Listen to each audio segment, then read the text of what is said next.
Have the opportunity to speak to that which looks dead. But God is saying to you, I have greater for you. Are you going to believe the word of man, or are you going to stand? God is going to uncover and expose us as leaders and pastors. So the church have to be on board. Yes. I'm out for playing church, people. Hey guys, welcome to the Spoken Truth Talk Show. I'm your girl, Brandy, and I have my man next to me. Again. What's up, guys? I'm so excited about this episode. Are you excited?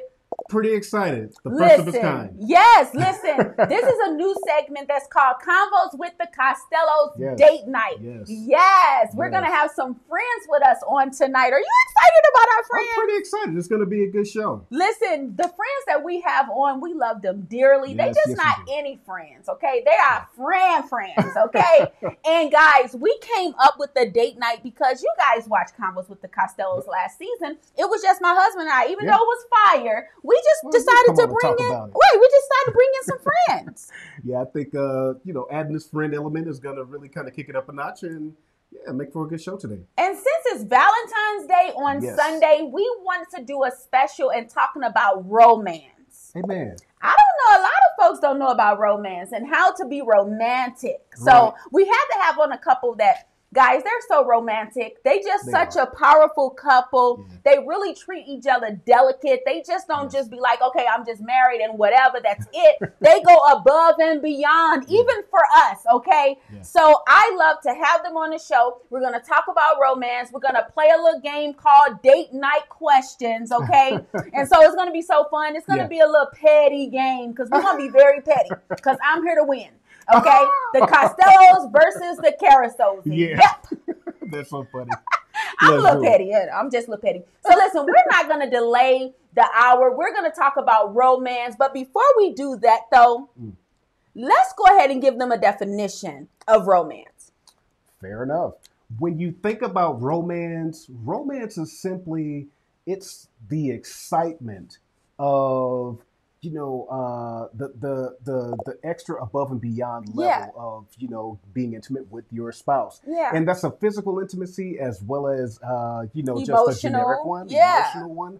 But, it's the whole excitement element of, what's going to come, between you and your mate. Yeah. What I do like about it is that when you think about romance, there is a quality to it. And so, when you think about the quality of the romance, that's the part of the romance that keeps you fascinated because it keeps you to some extent, looking forward to what's going to happen. Yes. And so when you think about romance and when you think about the excitement and when you think about, kind of the whole fascination, the whole captivation, that's probably a better choice of words. When your spouse, in this case, your mate is captivated.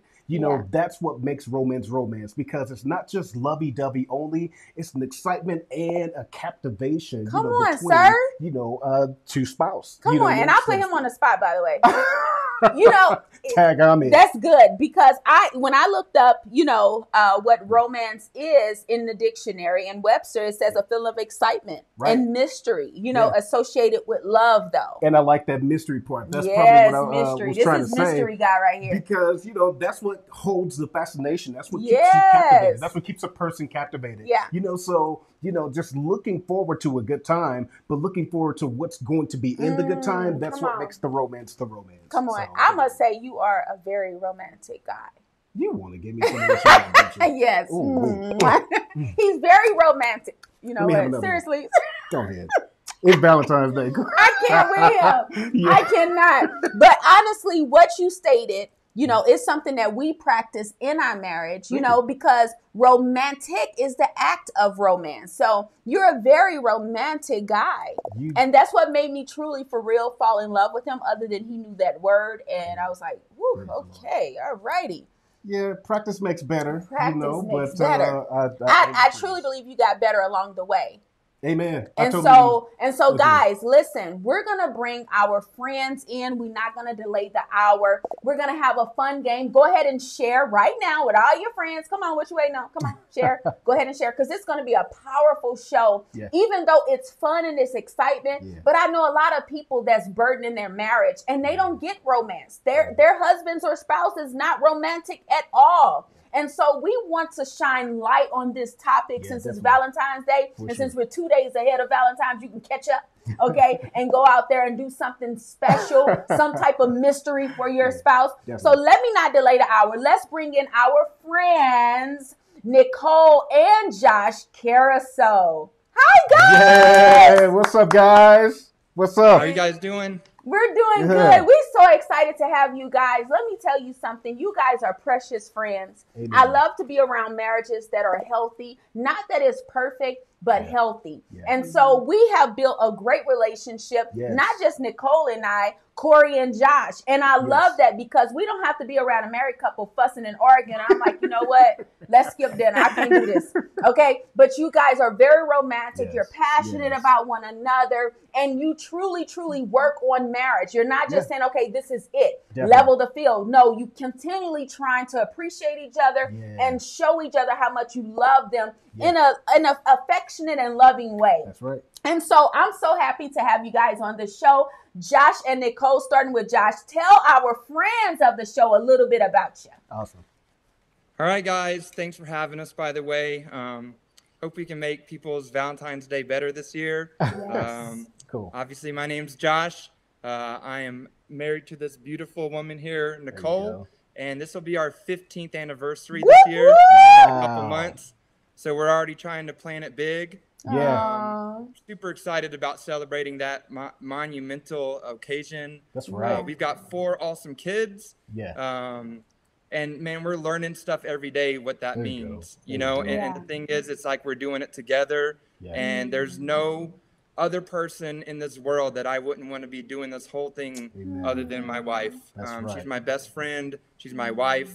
And I just want to experience everything in life with her. She just makes everything that much better. And so thanks for having us. And I'm excited about tonight. Whoop, whoop. I love it. See what I'm saying, guys? I told you. This is not no faking. This is them all the time. Did you see how my friend was looking at her husband like, now, wait a minute. I saw you, Nicole. I saw you. Yeah. So, Nicole, tell us about you. My name is Nicole. My wonderful husband here, by far the best thing that has ever happened to me in my life. Amen. Just love being a mom, being a wife. Right now, like really following my passions and what God is telling me to do with my life. There you go. So recently started teaching pre-kindergarten and I absolutely love it. I love kids and I just love everything about it. Yes, awesome. Yes. And I love that because they have 4 children, 4 beautiful children. I love them to the core, like my own. And so you guys, your relationship with the kids and how you're carrying through, Josh, your dynamic in the household, and Nicole, your dynamic in the household, because it is 2 different type of dynamics, but it makes one. And so I love you guys' parenting style as well. And so it kind of reminds me of, Corey and I parenting as well, because it is a part in your marriage where we can be all romantic and have the romance, but we got kids coming in. Interrupting our romance, okay? Party crashing so that's another show. How do you be romantic when you have kids blocking the romance? Okay, and so that's another show. We're gonna do that later, right? And so let's begin. Let the games begin. Y'all have your cards? Let's go. Let's go. It? Okay, you ready? Okay. All right. So starting with you guys. All right. Here's question number 1. 1 of 10. Question number 1. All right. Who apologizes first during a heated conversation? Who apologizes first during a heated conversation? Definitely a hard one. Okay. I'm just going to say it's probably an area we both struggle in, but I'm going to go with. Okay. Good to see. Okay. Y'all both got it's making me nervous. Again, Valentine's Day is like right around the corner. You don't want no heated conversation right now, okay? Yeah. Okay, Corey, let's go with you. Okay. Who apologizes first in a heated conversation? Go. You ready? Go. Ready? Oh, well, look at there. It's the men for me. It's the men for me. What is that there? Okay. It's the men. All right. Leaders go first. Yep. Leaders go first. Amen. That just means we have more to apologize for. That too. And then it make it better. After Learning you my lesson apologize too. and make us love you a little bit more. You know, give you that treat. You know, I'm just saying. This is the spoken truth, right? This is the spoken truth. Well said. And so the second one is, who is more than likely to order out than cook? Ready? 1, Go. 2, 3. I ain't mad at that. That was easy, wasn't it? Okay. Corey? Let me get my business Who straight. is more than likely to order out than cook? Totally him. Oh, yeah. Okay. The next question. Okay. Who likes to sleep in? Who likes to sleep in? Ready? 1, 2, 3. Oh, yeah. I think y'all sisters, brothers and sisters from another mother. I and think mister. so, too. My sister from another mister. Yeah. Another mister. Who likes to sleep in? I need 8 signs. Ready? This not enough signs. Yeah. Totally. I'd be like, you want to go something? Honey, I'm gonna sleep this I was Saturday. going to take a nap again today. Yeah. But anyway, Before didn't have the enough show. time. Anyway. Before the show. I don't know. I'm a little surprised on that one. Because you know I've called you at around 10 o'clock, Brandy. But the thing is, I don't go to bed till 3 or 4. Yeah. So when he's Official sleeping, I'm awake. Yeah. So I'm up. I'm like, let's go. Let's do this. I don't have time for that right now. Okay. My poor wife, man, every time like she's trying to sleep in and I'm just like this puppy dog waiting for her to get up. And then as soon as she's up, I am ready to go. I need to be walked and like talked to and fed and just the whole thing. I am ready to go. Josh, there's a whole week worth of conversation when I get up. And I totally can relate. No, he sleep past the 10, friend. He sleep at 1, 2. You ever heard of that saying, can all you get and get all you can? That's me. He's that's a napper. Yeah. He's a napper. Okay. Who is the CFO of the house or the one better with finances? 1, 2, 3. Of course. By the way, Josh is in finances, so that's no surprise. I didn't say I was good at it. I hear you. Keep it real, huh? Keep it real. Okay, who is the CFO of the house or one better with finances with us? 1, 2, 3. All day. Oh, yeah. That was a no-brainer. That was. She CFOs like ISLEEP. He the CEO, though. Yes. He's the CEO. He's running it. I still got to run it past him. But, however, I'm the one that coordinated. She got the gift with the finances. I ain't going to even, just stay in my lane. But you're still the CEO. You pays the bills, come on with the gift. It's his money, Right on. Okay. Number 5. Who is more romantic? Who is more romantic? Ready? Yes. Yeah. Yep. Yep. Okay. Who is more romantic? Ready? I'm scared of this one. What? This is hard. I don't know. 1, 2. Hold on. Before you, I'm trying to distinguish romance from affection, and so that's what's gonna just romantic. Okay, well. 1, 2. Well, come on. 3. Make sure I got the right one. Now, so if I would have said who's more affectionate, it would have been like this. Mm-hmm. And that's what I was having problems with. You know, so you definitely, he put so much thought into it and mystery. It honestly, just tell me, just no surprises, no mystery. It has but to be a he goes above and beyond. It has to be a surprise. So it keeps you thinking. Yeah. Keeps you wondering. Okay, which spouse controls the alarm clock? Oh, well, that's an easy one. Ready? Yeah. Oh, really? Not because I want want to. Interesting. That's okay. I just somehow got that job. I don't know how I got that job. I didn't apply or anything. I love it. It was given? Yeah. Yeah, because I definitely don't want that. Yeah. 1, 2, 3.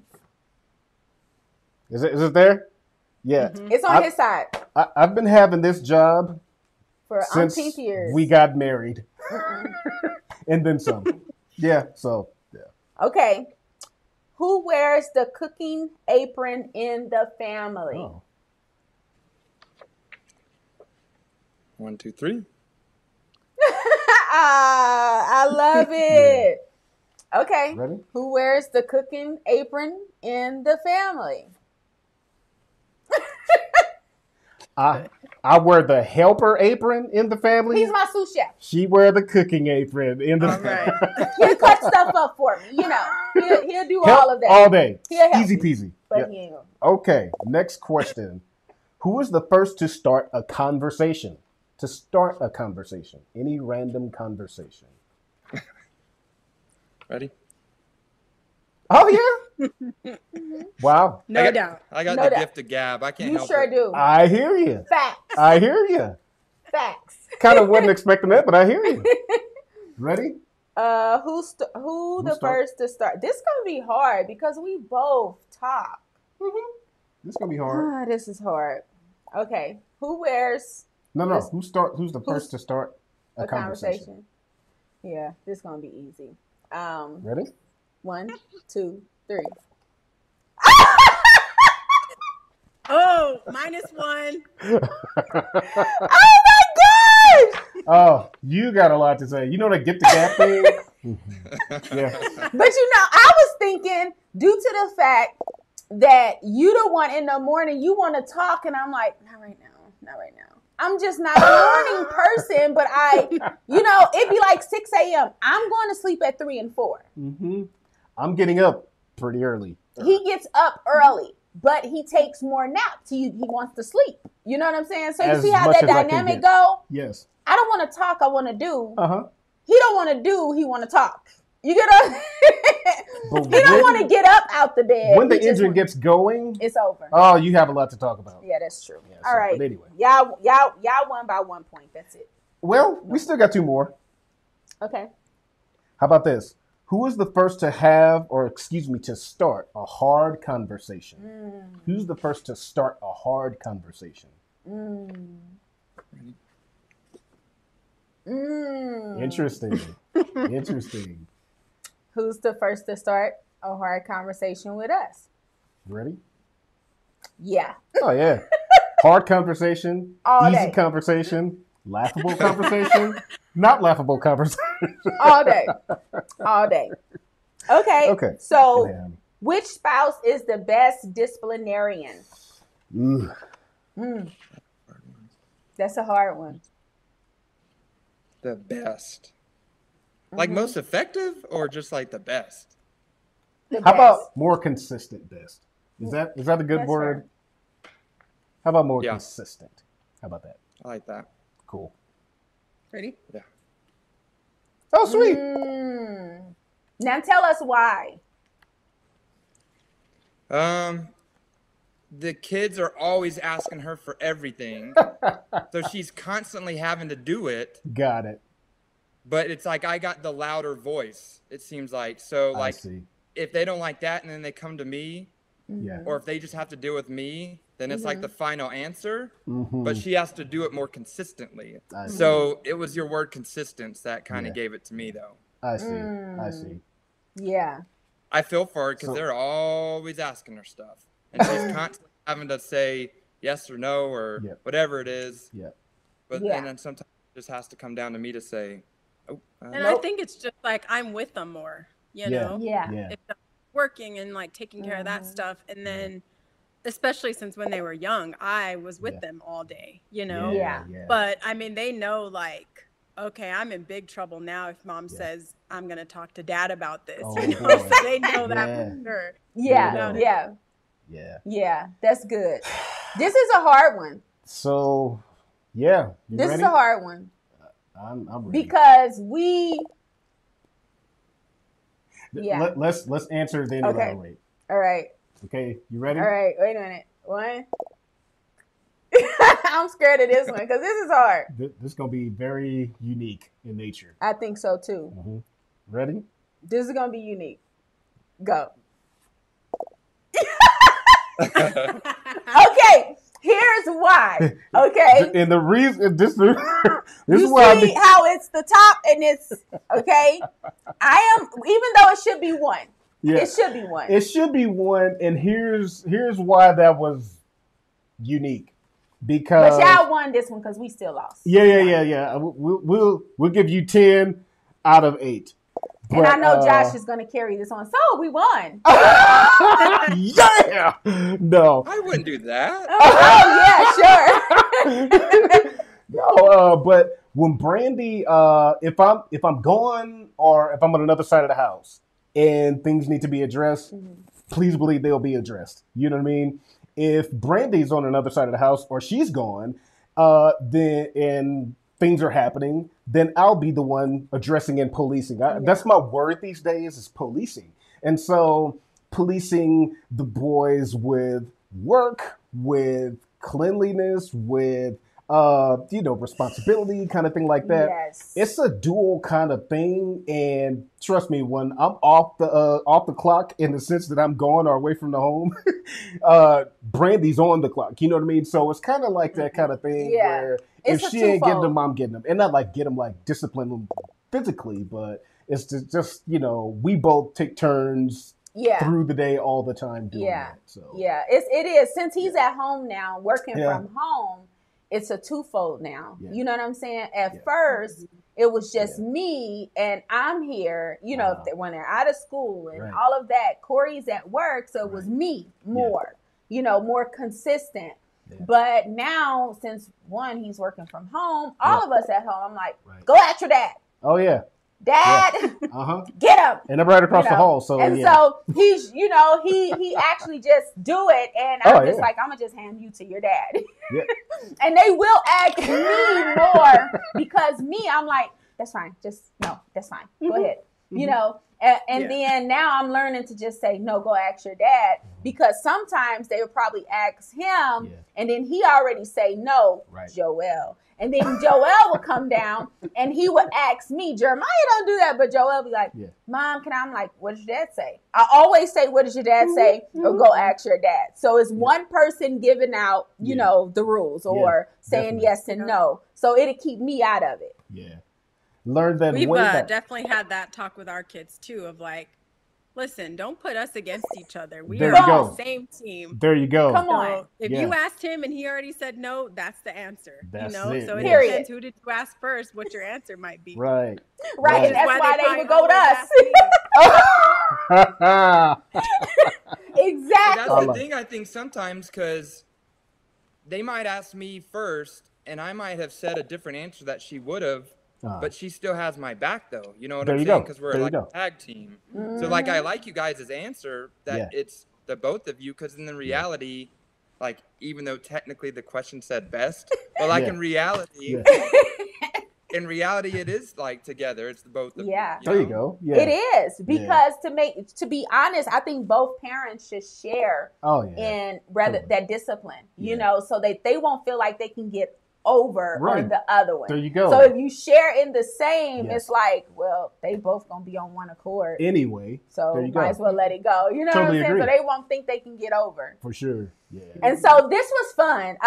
You guys won. You own your little bragging rights, but we will do a part 2 because I am competitive. Yes. But you guys won that one. Awesome. That was a fun game. Fun little game. Yeah. Yep. We got to mix up the questions next time, but that was fun. That was pretty good. It was fun. So now we're going to talk about romance and relationship. Yeah. And with this, we just, wanted to, just get your feedback, and we just wanted to talk about a few romantic and relationship things. So starting off, what's your spouse's love language? Josh and or Nicole, what is your spouse's love language? Either one of you can answer. Like I know Nicole's is words of affirmation and quality time. Mm-hmm. No question about it, right? And And that's the tough thing because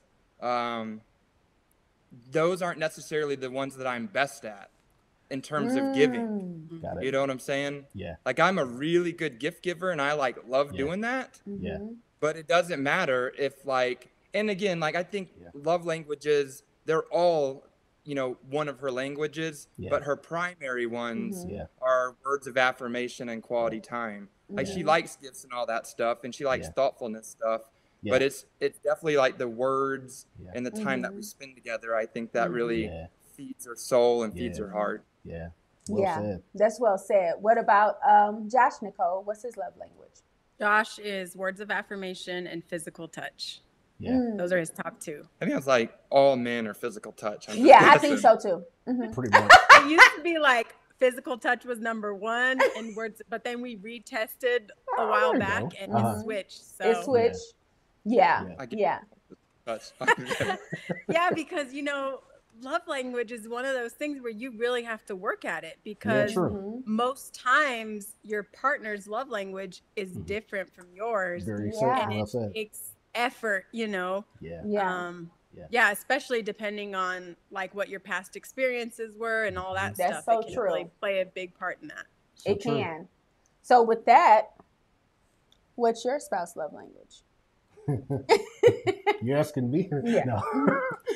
Your love language, your dominant love language is words of affirmation. Yes. And your next is gift giving. Yes. And your next is followed by service. Acts of service. Yeah. And so I have to say that over the time, over the short term, I think I've, kind of gotten used to understanding what your love language is and to, I guess, express the love that you deserve and the love that you are looking for by, just paying attention to the basics, which is, to give you the affirmation and to, let's just say, affirm you and speak well of you. And, even to, let's just say, I want to say lift you up, you know what I mean, with words based upon anything that you might be involved in, anything that you might be related to at work, at school, on the show, or parenting, or whatever, those kind of things are. And I think that's what's going to, kind of keep the fire burning, so to speak. That's facts. Yeah.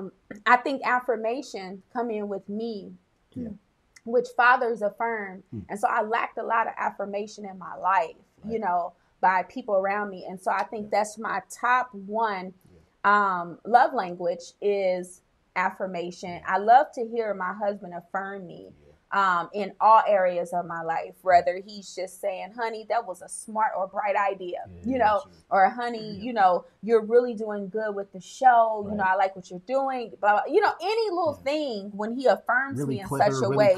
Crafty. Man, that was a really good idea. Like, no one's ever thought that before. And I look for him. I don't care. After the show, we're going to talk about it. We're going to talk about, okay, what you think or change this, I look for him to affirm in those areas. And he really does good. I don't even have to ask him. He's coming right behind and affirm what I'm doing. And so I love that. And then gift giving. Not just I like to receive gifts. I love to give gifts. That's just something I love to do. It goes both ways. It's just the element. I just love it. I love to give gifts. And so when people are thoughtful or do small things, I'm grateful to the 10th power. And Definitely. sometimes I can be petty, just like the Karasows, where we're trying to figure out how we can give back. So for real, we have this fun thing. It's funny where Corey joke about it. If we was, not that they're thinking that, but I believe that's both of their love language, even though they don't know, is gift giving because they are like that and acts of service. As a couple, that's what we feel because we can go and drop something off at their door or have it delivered. And here we go and knock on the door. Ding dong, it's something at our door.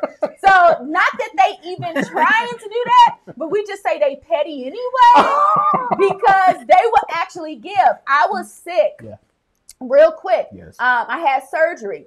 I promise you, this couple, they just didn't come one time with some food. They put thought into the food. Yes, they did. They made the food was smoked. It was wrapped. It was clean. Yes. Everything about it was just so neat because I was checking is that clean? You wipe that part off right there. I'm petty. But no, it was clean. It was thoughtful what they had. Yep. And then they just didn't do it one time. They did it a second time. And then I had to stop them from doing the third time. I'm like, guys, we're fine. After she was well. We're fine. Well, I'm like, Nicole, tell Josh. We're fine. But they actually, that's their, to me as a couple, that's their love language, because we are constantly trying to figure out ways to, bless one another or doing something for each other as a family. And so gift giving is mine, and to have friends that's like that is really special, because, some people, because you are a gift giver, they feel like they don't have to give back. Oh, they're fine. But honestly, the small things that your spouse or your friends do, it don't have to be big and gigantic and, astronomical in numbers. You can just do something really small and it touches me. Put some thought into it. Yeah. Go a long way. Yeah. And they are thoughtful. So now, what's one pet peeve of your spouse? Starting with you, Josh. Ooh, this is dangerous. Real dangerous. I'm not going to hold a grudge. It's we're not going to hold grudges, okay? I will say, though, and I'm not trying to be all cheesy with it or nothing, but the stuff that Nicole can do that's consistent that I see, I just don't focus on it, though. You know what I mean? Like, if it's my kids, then those things might drive me crazy. But for some reason, when it's my spouse, like, you just kind of like laugh it off. You get used to it. So like, this might not be my top pet peeve, but like, she's got this one where I don't even know what he's gonna say. You're like, oh my gosh, what is he gonna say? We don't know what Josh's gonna say. And FYI, all of our friends, okay, warning, we don't know what Josh is going to say. I have no idea. We have no idea. So hold on to your seats. Now go ahead. You know what I'm saying? Like, so like in the bathroom where you put the towels, like, what is it, towel closet? Yes. She never closes it, ever. Like, this has been going on for how many years? But now it's just, like, it doesn't drive me crazy. But like when I see it, it just makes me laugh. Now I'm like, really? Like, still? Yeah. So it's like, I don't know. Like, I think if you let those things get to you, then they're gonna just drive you crazy. So like, there might be things like that. I just don't focus on them. But if I'm forced to answer the question. Wait, that wasn't the answer? No, that wasn't the answer. Wait! Because that isn't like, it's just, it's like, oh, whatever. But if I had to pick one, if you said, what's your biggest pet peeve? She don't turn the fan on when she's in the bathroom. See what I'm saying? I knew he was going to say something crazy. I'll just quickly explain that, okay? I don't like all the loud noise. Okay, good. But while it's happening, no thank you. Okay? What is the Bible that said love others? He tied it in there. I cannot with you, Joe. I cannot. I did a warning. We did. But hilarious. Like, plus, I mean, when it's on, then you can't hear the kids either, because we have 4 and they are loud and they're yelling. So I am definitely, if I had 2 fans, I'd turn them on so I couldn't hear them. It's like white noise. I cannot. Nicole, do we have to hold on to our seat for you? So I've been debating, like, well, I have 2, but I think I should just say 1. But now since he has, might as well do 2. The first one wasn't like really a 1. I was just trying to make a point. I don't focus on it. Okay, so the first one is, and we're back in the bathroom.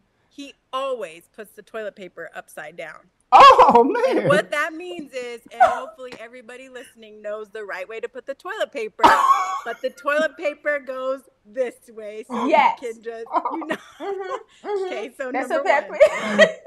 She's overlooking that. I actually put new toilet paper on there. But again, acts of service is not her love language. I cannot. I'm done. Number 2. Oh, man. Josh will get dressed, and a lot of times I probably even helped him pick it out, and he'll say, does this look good?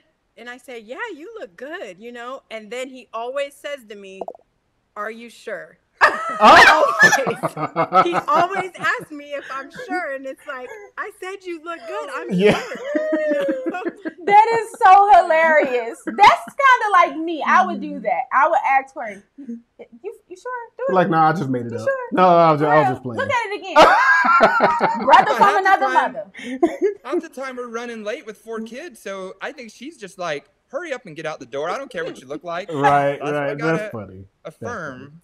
Right. What I'm wearing. Right. Affirm. Yes. Affirmation. That's funny. What about you, honey? Me? Well. What about you? What kind of pet peeve do you have? How about that? My pet peeve, and you can say another one of mine. My pet peeve. My pet peeve.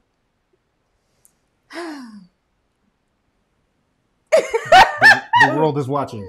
The buildup is killing. The bill is. The world is. It's coming. Watching. Whenever you're ready. Mine's it definitely has to do with cleaning. Okay. And we had this conversation. I was gonna say that for you. Oh yeah. We had this conversation.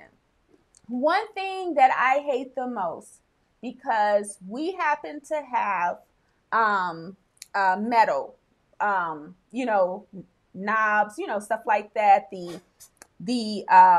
The refrigerator, the appliances, the dishwasher, all of that. Yeah. Well, Corey and I have to have dishwater already there.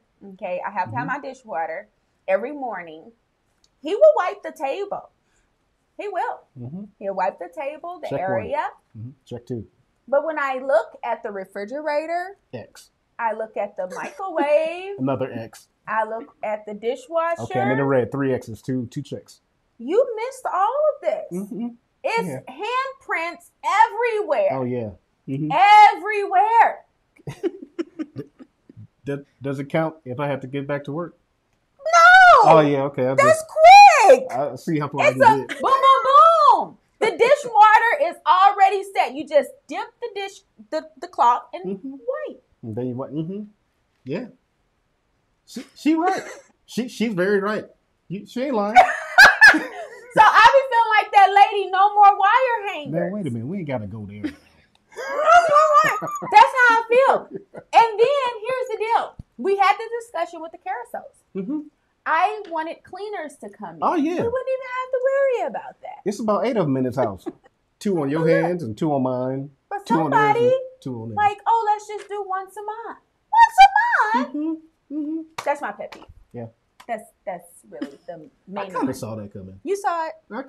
I knew something with a dirty house or, articles of uncleanliness. The crumbs. Yeah. The crumbs. Mm-hmm. Okay, I'm sorry. I'm back. Anyway, moving right along. My pet peeve is when nothing is where I put it. Or nothing is where I need it. Y'all know how the Incredible Hulk, he rip out his clothes? I could just snatch the whole front of my shirt off because it just drives you up the wall. Here, okay.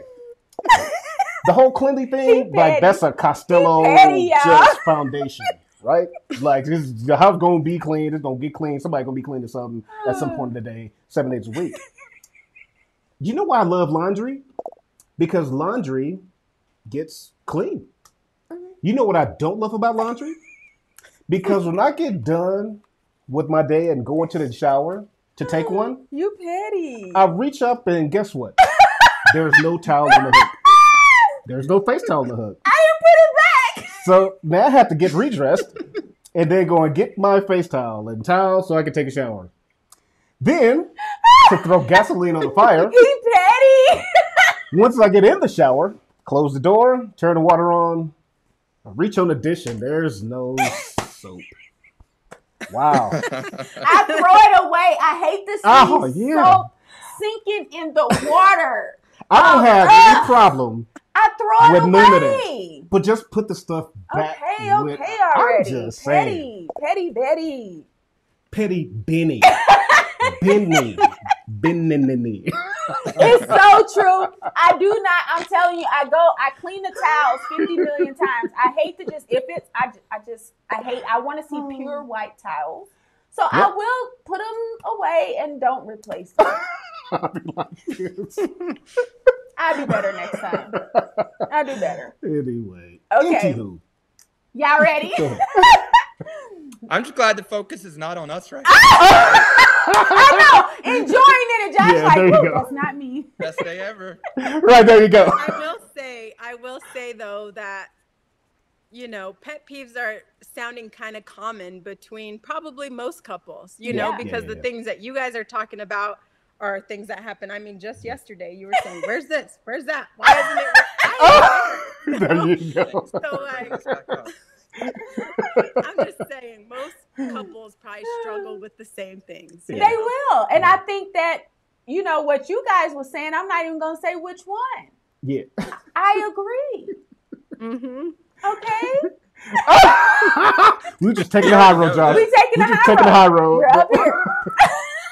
And there is one thing that I want to say. You know, this is definitely friendly banter. Yes. You know, friendly conversation. You know, it's not like a detriment to the marriage. And we don't get divorced. Listen, if y'all have some pet peeves out there and your spouse do it, laugh at it. You see Josh, he laughs at it. Yeah. Me too. It's to the point now that if my towel is gone, then I'll just take it. He don't say nothing no more. He used to be like, just forget it. You know. Where's my towel?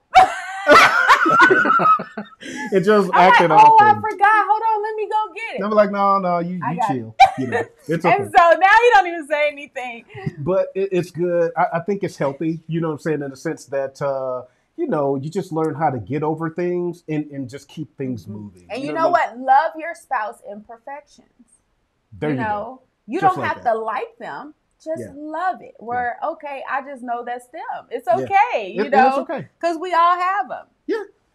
Name a time that you feel your marriage was most difficult and why. And then how did you survive and make it to where you are today? Let me say again. Name a time that you feel, you feel your marriage was most difficult and why. And then how did you survive and make it to where you are today? That's hard. That's a tough question. I remember for me a couple years ago, like finances were just bad, you know, and it stinks that like that can have such a bearing in your marriage, but it's like real talk though, you know. It's real talk. And like, things just weren't good, and like at the time it was just me, you know, working, Nicole's home taking care of the kids, so like I felt tons of pressure just from that, right? And like it just seemed like nothing was going right financially, and like I didn't feel like I could go to her about it just because like she already had so much on her plate already with taking care of the kids, and like so the last thing I want to do is burden her with anything else more. But then I guess selfishly, like I didn't want her looking at me like, dang, you're supposed to be kind of like the lead of our family, taking care of us and providing for us. So like I just remember that time feeling like such a failure. You know what I'm saying? Like, dang, I can't do anything. And I mean, I don't know, I would guess a lot of people have been at this point in their lives where you feel so far down at the bottom and you don't know how you're going to get out of it. You know what I'm saying? You just feel helpless, no one to talk to. It was tough.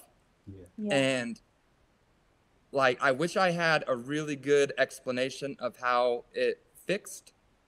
But I remember being in my office, I shut my door, I got on my knees, I was like teary-eyed. And I think that might have been the first time like I literally prayed to God. Because I didn't know where else to go at that moment. That's all I could do. Amen. And the only explanation of, because I think like the question was like, how did you survive it? Right. It was just through the grace of God. That's it.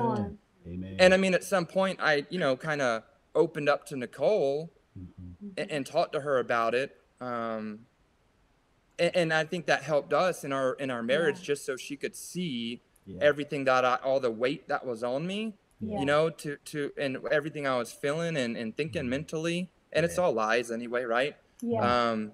But I mean, the only, like, when you look from then to today, the only way things turned around was by God. By God, the grace of Hear God. my prayer right then, and then get involved in our life. It was, there's no other explanation. And like, I'm not trying to tee that up for the show, but that's just like real talk. No, that's good. No, that's good. Nicole, is that around the same time? Is that the most difficult time? You agree? Honestly, like, I had a really hard time trying to think of a time that was so hard for us to get through, and not because I feel like our marriage is perfect and we haven't had problems, because we have. But what came to my mind more than anything is just communication. Our communication at times can really be lacking, just like what Josh is saying, when he kept all that to himself and we weren't talking about it. So, you know, I didn't know what he had going on. I know he wasn't happy and things were hard, but I didn't really know what was going on, you know, and so that starts to drive a wedge between us, and then we just feel distant from each other and disconnected, and that makes marriage really hard. So I think anytime that we have had tough times in our marriage, it's been because our communication hasn't been great, and that is still something today that we really struggle with, is like making sure that we're openly communicating how we're feeling, what things we have going on, and just making sure that we're on the same page and we're supporting each other, you know, because when you do have that helper, it just makes the load seem lighter, and like you can actually get through the stuff together. I think that's deep. For us, it was definitely our first 5 years of marriage, because that first 5 years was hell on earth, and we might not be having this conversation today, except it had been for the grace of God. Everything was, it just seemed like nothing was stable, nothing was nailed down. Like, I don't even know what was going on. But what I do know, kind of similar to what you guys are saying, is that, you know, from the finances being upside down, to our communication being upside down, to our parenting, to our, you know, just overall dating being upside down, like, you know, everything being just, you know, in disarray, things began to make a pivotal turn when we began to get on the same page. And when we began to, I love that word, collaborate. When we began to, you know, partner, when we began to, you know, remove the wedge, you know what I mean? And just try to, you know, draw near to each other. And I know that you have more that you probably would like to elaborate on that. But our first 5 years of marriage, it was just, it was so impossible to the point where we were. I think we was gonna get out of that one. We was going for divorce. Yeah, it was definitely on the horizon. Divorce was. But God didn't let it happen. God did it. I must agree. Finances is the top 2 reasons why divorce in the United States occurs, is because of finances. And ours was the finances and the environment and everything dealing with marriage. You know, from not being on one accord, the communication, as you guys mentioned, him, you know, he would hold things as well, because men in their pride, you know, like, I have to be the provider, you know, that was one of the things that he, you know, he was walking in pride. And me coming from, you know, I had my own house and I had all this, and to me, it's like, I can just go back doing what I was doing, you know. And that was not good, because I was rebelling, and God had to deal with me on that in my heart. And I remember how we really made it out. One, you know, Corey never stopped praying, even when I was being mean and I was bitter. I was so bitter to the core, and he would not stop praying. And I truly believe God answered his prayers, because I actually had talked to an attorney. Like, I was seriously thinking, like, this is not going to work. I'm not going back. We lived about 5 hours away from St. Louis. I'm like, I'm not going back. I went to St. Louis, and God just softened my heart to go back to my husband. And I did. And so and then it still wasn't okay just because I went back. We had to go through the healing process. And after we went to St. Louis, about a couple of years in St. Louis, God began to heal our marriage. And we began to seek God more on us, and we began to be open, and we would have these dreams. It's nothing like dreaming big, right, with your spouse. And we'd be like, we're going to do this, we're going to have this.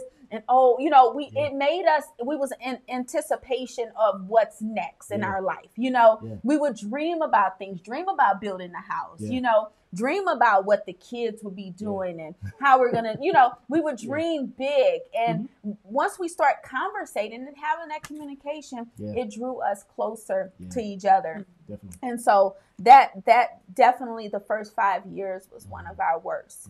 And by God's grace, this September will be year 17. Wow. By the grace of God, So, God, I really want to just go on record and say that nothing's too impossible for the Lord. Too impossible. There's nothing, too out of his reach. You know what I mean? There's nothing, like the Bible says, nothing too hard for God. Is there anything too hard for him is the question that was asked. And, if God did it for us, he can do it for someone else. If God did it to something to the degree of the level that we were on, then even someone probably worse off than what we were, God can still heal and resurrect, and he can still fix that situation. And so I just wanted to, speak out there and, give a little hope, hopefully, to let you know that, if your marriage is worth holding on to, and it is, rhetorically speaking, then don't give up on God, because God still has purpose for your marriage. Okay, that's relevant. And that's good, because as you can see, Josh got on his knees and prayed.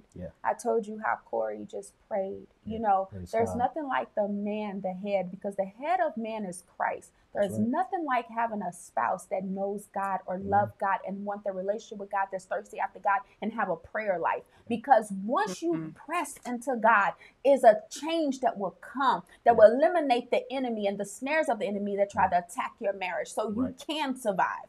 Because if we did, you can. We are a living testimony when everything was dried up. And God just brought fresh wind and water. And so, and he revived us. And I just have to add to that, like, God wants to give to us so abundantly. So, like, whatever it is you're praying for and dreaming of with your spouse, like, he goes above and beyond that. We have these little dreams of building a house or doing this or doing that, but God always exceeds those expectations. Come on, preach, my sister. Yes. And so the next question will be, why are you in love with your spouse, Josh and Nicole? Why are you in love with your spouse? Man, like when you first, meet your spouse, like everything is so physical, right? And like, I think you can start to know that you love your spouse at that time, but it's intense, right? And I think there's some physical reasons to it. And like thinking back before kids and all the other stuff that comes with it, like you're more open and fun and free. And so you kind of fall in love with a lot of that. And not that that necessarily changes, but, I guess where I'm going with that is like throughout, your marriage, it just like why you're in love with your spouse continues to grow and change.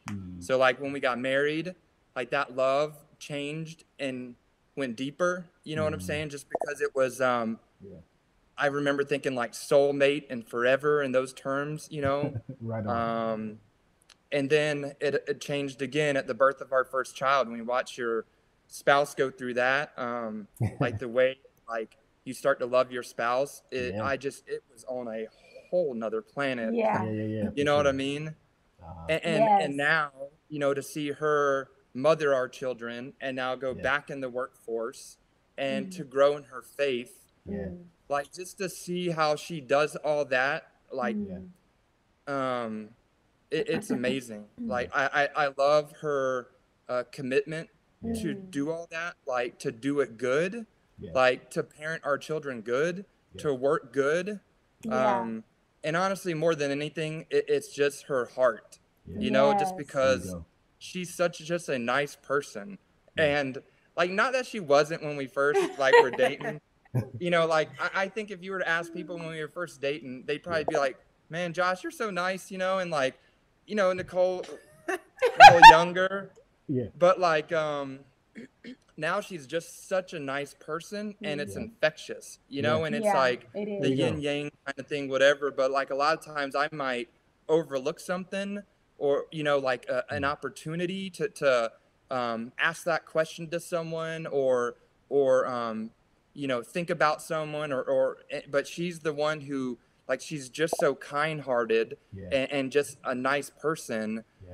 It makes me that way. She's holding me up now, whereas I thought before it was me. It's like we've switched roles.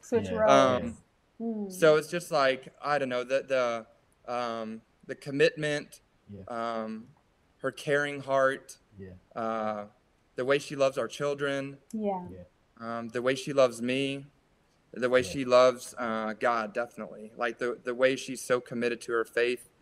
I just love her for all that. I love that. What about you, Nicole? Oh, all right. See, I figured it out. Like, this was the one you're like, you might cry during this. Oh, yeah. I don't want to cry. Yep, this is the one. Awesome. So I'm gonna try not to. Yeah. But, I will just say that I love Josh so much because he saw me before I saw myself, and he loved me before I loved myself. All the stuff he's saying about, I've changed and I've grown, and like I really honestly believe that God put him in my life to help me become the person that he called me to be. And no, it hasn't always been easy, and there's been a lot of struggles, but like nobody. I'm talking from my parents to as I was a child, nobody has ever loved me the way that Josh does. And so I love him forever for that. My God. The Bible says, men, love your wife like Christ loved the church. You willing to die for it. And I must say, the reason why I love my husband, it definitely, go into what you were saying, that he saw me when I didn't see myself. He loved me when I didn't truly love myself. He holds me up in such a way where I can be thinking it and he do it. It's the little things that he do. He continuously pray for me and adores me. He continuously affirms me. He continuously show me ways that he loves me in just the smallest thing, when it's going to make me my sleepy time tea at night. He do that, every night almost. It's the small things where, honey, you want some water? He'll just bring me water. It's the little things that he do that show me that, man, he truly loves me.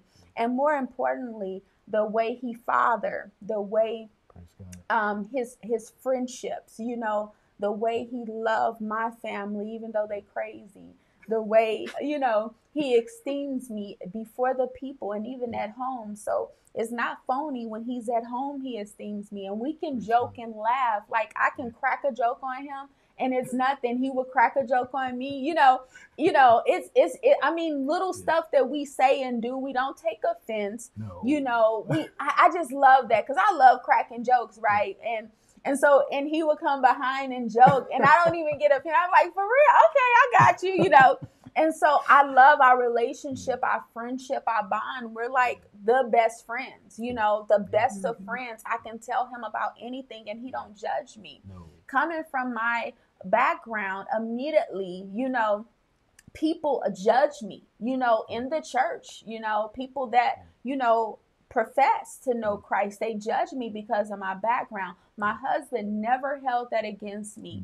And he loved me through it. He loved me through the time where I was not lovable. When a person can love you when you're not lovable, that's the real deal. And I have so many more, but that's why I love you. Back in our day, they used to have this saying called total package. And so the total package is brains and beauty and other ... But I love you because God lets you be my total package. He lets you be not only just beautiful inside, but the inward beauty is your affection. And, you know, even your pursuit to see and to cater unto the things that, you know, pertain to me, so that I can equally, you know, cater to the things that pertain to you. The person that you have become and the person that you are becoming, and even where you're going, you know, furthermore, it's like it's a blessing to see God just move through you, and it's a blessing to see the things that you're involving yourself in, and the person that you've transformed into, equally to, like, you know, the Karasows there, you know, how you mother and how you minister and how you work and how, you know, the person that you've become now, you're night and day different. And I'm just blessed because, you know, God really did bring you a mighty long way. I could never, ever, I could never see myself with any other person. I wouldn't even know what that would look like. I don't even want to know what that even looks like, because God has given me you. Even the very nature of your name is a fiery spirit. Fiery spirit, the fiery spirit of the Holy Ghost. And that's what makes you who you are. That's what makes, you know, the efficacy of our marriage just that. It's because of the spirit that God gave you to bring into our marriage to bless all of us around. Not just bless you and I and be a blessing to me, but even for the boys. All of us are recipients of the person that God made you. You're so nice. You're so loving. You're the first to give. You're the first to think. You're the first to, you know, act. You're the first to, you know, do a lot of things. This whole apostolic pioneering thing, it's just the makeup of who you are. And I love you. And I love you for it. Oh, listen, you know, my eyelashes and stuff, I try to keep them all together. I don't want them to roll off my eyelid. Well, don't pull it. Damn, glad I didn't have to go after him. I wouldn't have. This is no competition. I cannot, Josh. Oh, gosh. See, that's the part. That's the part I knew I was going to try to, Nicole. Goodness.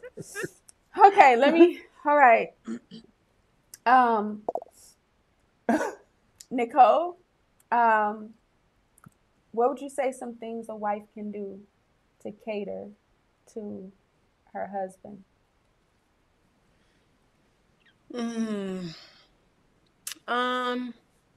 I think probably the most important, or one of the most important things that we can do is to just affirm what they're doing and let them know that we see how hard they're working, how much they're sacrificing, and how much we appreciate that. And there's always room for improvement in that too. So it's something that over time you just will continue to get better and better at. The other thing that I think is so important for wives to do for their husbands is to pray for them. You know, because I think, like, especially in the beginning of our marriage, I felt like I could change things or just by telling him what they were, or, you know, I don't like this or have a problem with that. But like, as time has gone on, I've learned that the best thing I can do is just take it to God. And that God will bring those things up when it's the right time to bring them up to him. And he will cause and create that change that maybe I'm wanting to see in him. So, I just think the more that you pray for your husband, the better off your marriage will be.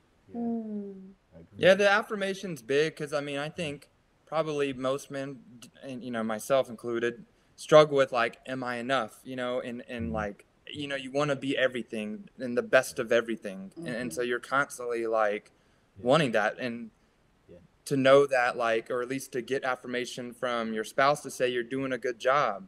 I'm proud of you, you know, good job leading the family, or, you know, good job being a husband or father or provider. It's like, that's all we need to hear, you know? And it's like, whew, okay, good. You know, because I think that's what we deal with so much in our head. It's just like, we're our own worst critics, you know? And so it's like, if we have our most important person in our life telling us we're doing good, man, that just means the world, you know? Amen. Here are 10 things, and let's just say 10 suggestions of how you can pursue romance in your own relationship. Suggestion number one, take her, your wife, for a long walk and talk along the beach.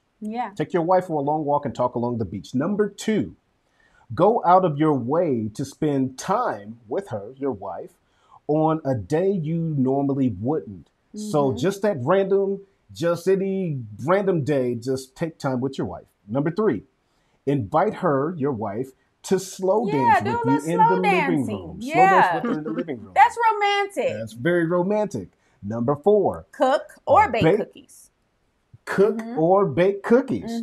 I'm just gonna say bake cookies for her, but cook for her all the same. Some men don't know how to bake, so I'm just trying to let the suggestion flow. But cook or bake for your wife. How about this? Number 5, make the first move. I mean, geez, I shouldn't have to be making all the moves, okay? No, you don't have to. you just stick. That's his love language is touch, by the way. I'm just make the first move. Number 6, kiss her on the forehead, or kiss her on her hand. Give her more kisses. How about that? Number 7, help out with the chores she typically takes on. So any of her chores, why don't you help to pick up some of the slack? Ooh, come on. Yeah, just to keep the romance going, because she doesn't know that's coming. Anyway. This is my favorite one, number 8. Number 8, embrace her with a warm hug from behind. I love that. Embrace her with a warm hug from behind. That'll transition to a warm hug frontward. But anyway, that will, kind of get the fires going. Anyway. Number 9, send her a sweet text message to wake up to in the morning and to fall asleep to at night. Now, I must say, I love this because sometimes if I fall asleep before him, which is not often, he would send me a text that I wake up to in the morning, and he would say, honey, you look so beautiful while you were sleeping. I just want to tell you I love you. And that one catches my heart. Yeah. Kind of got into a little flow with that, so we're going to keep hope alive, Okay, right on. Moving right along. The last 3. Cook her a delicious meal at home. And if there's anything that you can cook that she likes, cook her a delicious meal at home. You've been doing good. Since my surgery, he's been practicing and he's been making some good dinner meals. Come on with he the was good the dinner. Breakfast man on Saturday. I'm still him. Yes, I'm still him. Number 11. Order in her favorite dessert. Come on. And eat it together while watching a romantic movie. Very, very fun date night stuff. That right there. That's a good one. Listen, we went to our friend's house and they did a 40th intimate small party of 4 birthday party for me. Can I drop the bomb on that delicious dessert that they had a private chef, the Karasows. Yeah, I told you. The Karasows. This is what they do now. Yeah. And this is the dessert that I had for my 40th birthday intimate party from a talented chef. So, just dessert. Yeah, that's me all day. All day. Dessert is good. All day. All you need. That's all I need. All she ate, but anyway. I mean, I wasn't going to call her. See what I'm saying? Just call me out. Petty Benny. I'm Petty just saying. Benny. I didn't mean no harm, That's baby. Okay. I already know you. Lastly, rub her feet, her calves, her arms, her hands, and her neck without expecting anything. Come on. Without expecting anything. So I think that, guys, that, when a woman asks to be romantic, she's not asking to spend a lot of money, to do something spectacular, or to pretend that you have to be so old-fashioned, try to do these little romance things because it's on TV and you don't do that. No, she's just asking you to just show affection in some type of way. Like my husband said, I love the rub-a-dub-dub on my feet. Okay? And so those small things is so, it really, it impresses me, and I'm pretty sure Nicole, most of the women out there, just the small things. Being romantic just means going out of your way to show tenderness and affection towards her and express your love for her. So it means revealing to her what you already know about her. Like, let me do these small things to her. I like Josh said, write down, when she says something, write it down, put it in your back pocket so I can go behind and do it. And she would not expect it. She was just saying, man, I would love to have this. And next thing you know, you showing up with a pedicure and manicure gift card, or you already paid for it. I'm like, honey, go ahead, go out and get that done. That means so much to a woman, the small things. Whereas it it begins a new romance in your relationship. And so I love that. You know, it brings out that importance in your relationship where we need to romance each other. Right. You know, small talk, you know, you're putting aside, you know, your busy schedule and you're just going to make sure you romance her and show her that affection. You make time for her. One thing about it, most men, they're just busy. So make that time, that spare time. If it's 10, 15 minutes, you go run and get her lunch and bring it home if she's at home. You know, those little small intimate things that just shows us, man, you know, he really cared. That's just so thoughtful. That's right. And so that's what I would say. And it would really help your marriage. It really would. My husband would do that all the way from Boulder when he worked. He would come and just bring me lunch. And I hear the garage door and I'm like, where's my weapon? Who's coming in my garage? You know, because I always work from home. But he'll come in with lunch from one of my favorite places. So little small things, just little small things. Yeah. So, thank you guys so much for joining the Spoken Truth. Josh and Nicole, I'm scared to ask, do you have anything you would like to say before we leave? Just maybe if you could, in the future, instead of saying Josh and Nicole or the Karasows, maybe the Champs. Petty Benny. The Champs. Petty Benny. Okay. See what I'm saying? I knew he was going to hold that against me. The Champs. You know what? We got to bring them back for part 2 because I cannot lose. Oh, my gosh. Yeah. You got that one off, and it's only because of him. He got that question wrong. Hey, look, I just want to be right. Okay, Champs, anything else you would like to say? I'll just quickly say that I think just like, you know, your wives, your husbands want to know they're doing a good job and they're taking care of you and your family.